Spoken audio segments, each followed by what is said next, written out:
Multiculturalism can be defined as a philosophy or political policy that seeks to recognize the value in many cultures, rather than encouraging a homogenous culture. Historically, Australia has not always embraced multiculturalism. Assimilationist policies and the creation of a national identity were part of the political landscape prior to the 1970s. After this, socio-political policy reforms heralded a change with an emphasis on preserving cultural identity and attaining social equality and maintaining social cohesion. Education is one area in which the evolutionary process towards multiculturalism can be demonstrated. New South Wales has been recognised as one of the most culturally and linguistically diverse societies in the world. Approximately a quarter of all students in New South Wales government schools come from language backgrounds other than English, both overseas and Australian born. The importance of providing students with equitable access to the necessary knowledge, skills, and values required for their full and active participation in Australian society is paramount. To this end, the New South Wales Education Department developed the Multicultural Plan 2012 to 2015, providing a framework from which to formulate specific policies. The Department of Education states that schools will promote and develop understanding and tolerance of students with cultural, linguistic, and religious differences by providing programs that allow equal access to knowledge and skills.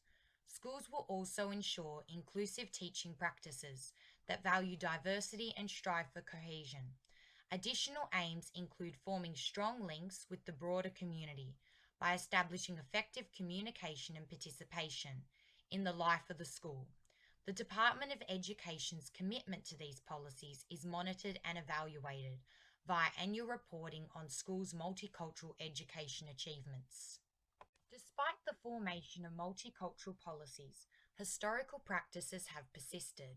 In the 70s and 80s, multicultural education centered around teaching children about other cultures in an attempt to dispel racial prejudice and stereotypes.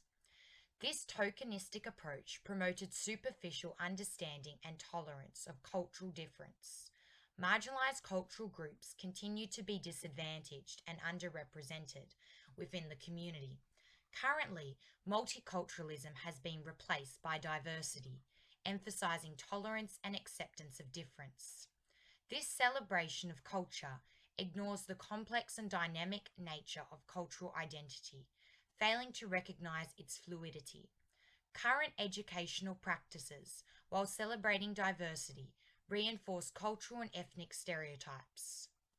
The move toward intercultural education exceeds education, promoting cultural and linguistic diversity by facilitating critical thinking, challenging stereotypes, and developing more inclusive attitudes and practices amongst educators and students.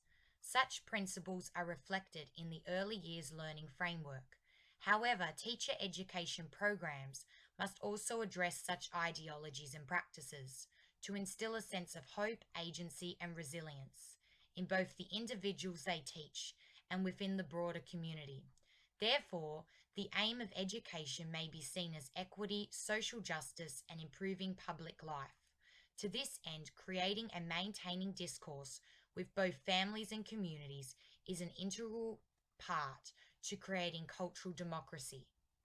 Cultural competence is defined as awareness of one's own worldview, common knowledge of different cultural practices and worldviews, positive attitudes towards cultural difference, and skills for communication and interaction across cultures. Despite striving for multicultural practices in education, historical approaches continue. The development of the early years learning framework promotes intercultural perspectives by recognizing the connections, similarities, and differences between people. If only cultural and ethnic diversity is acknowledged, the risk of marginalizing certain groups is increased. Promoting awareness of differences should be paired with the recognition of our similarities to build a cohesive community. Individual differences make us unique, bringing our own perspectives and values to a range of cross-cultural situations. Promoting critical thinking and inclusive ways of coexistence are also highlighted in the early years learning framework. Childhood educators must be equipped with the skills, theoretical knowledge, and practices with which to develop intercultural practice. This in turn reflects on the educational organisations, offering teacher training with courses building the necessary skill set with which to facilitate intercultural education opportunities. Continue to support to maintain and develop these practices may be required. Integral to this approach is the need to establish ongoing dialogue with families and the broader community to ensure their inclusion in the school community. The development of global classrooms can be seen as an extension of interculturalism. Global education is an integrated approach, addressing international, cultural, political, geographical, and environmental knowledge. With the advent of technological advancements, establishing connections with and exploring the broader international community is more accessible than ever before. Forming collaborations with international schools may foster cultural awareness, understanding, and tolerance. This may be achieved by forming links with a sister school in another country and having students interview one another to gather information on a range of cross-cultural issues. This in turn could be reported back to the class for discussion.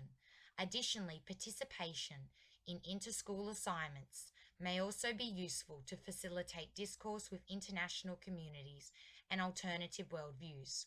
Again, the teacher is a critical part of this process to direct learning, engage in reflective practice, and develop cultural sensitivity.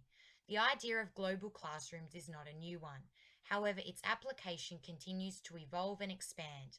Technology has opened the doors of possibility, and with it a way of encompassing all cultures and ethnicities, recognizing their differences and acknowledging their similarities. Expanding linguistic programs currently available in schools may be another way to bridge the divide.